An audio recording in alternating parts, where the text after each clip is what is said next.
Niyə görə sən səliqəli geyinib, ətir vurub bayıra çıxmalısan? Ona görə ki, o səni belə görmək istəyir.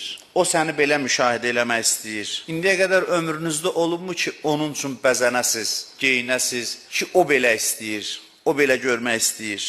Və təkcə onun görməsi yox, həm də başqalarının şad olması üçün. Səliqəli geyinirəm, yaxşı davranıram. 1. Mənim sahibim belə xoşlayır. 2. Başqalarını şad etmək üçün. Peyğəmbərimiz bir suda da olsa öz əksinə baxıb saçını darıyırdı, bədəninə yağ çəkirdi, saçlarına yağ çəkirdi, ətir vururdu, bayıra çıxırdı. Nə üçündür bu? Başqaları yaxşı mənzərə görsün, başqaları gözəllik görməkdən şad olsun, sən də onların şad olmasına sevinəsən. Hədisdə var, başqaları üçün paltar geyinsə bir insan ki, başqalarını özünü göstərsin, paltar əynində olduğu müddətdə Allah ona nəzər eləməz. Başqaları üçün geyinməyin, rəftar etməyin bir pis tərəfi var, bir yaxşı tərəfi var. Tərəf səhv sözdür.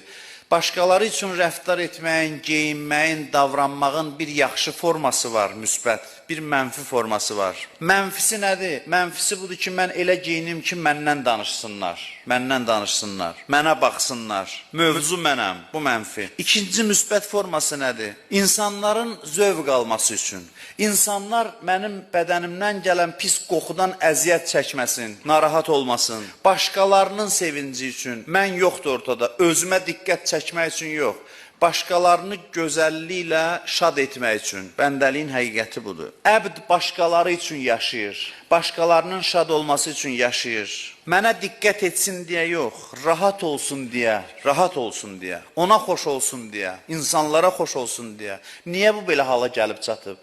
Bu Allaha bəndə olmaqla, ancaq Allahın rizasını düşünməklə öz içində olan nəfsi o qədər öldürüb ki, məndən əsər əlamət qalmayıb ki, mən düşünsün. Hər bir rəftarında başqalarının ləzzəti, başqalarının şadlığı bunun üçün önəmlidir, vacibdir. Bəndə 2 səbəbə rəftar edir. 1. Allahın razı qalması üçün, Allahın mənə baxması üçün.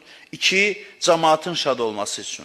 Ortada mən yoxdur. Hər iki niyyətində başqasıdır, özündən qeyrisidir. Bəndə budur.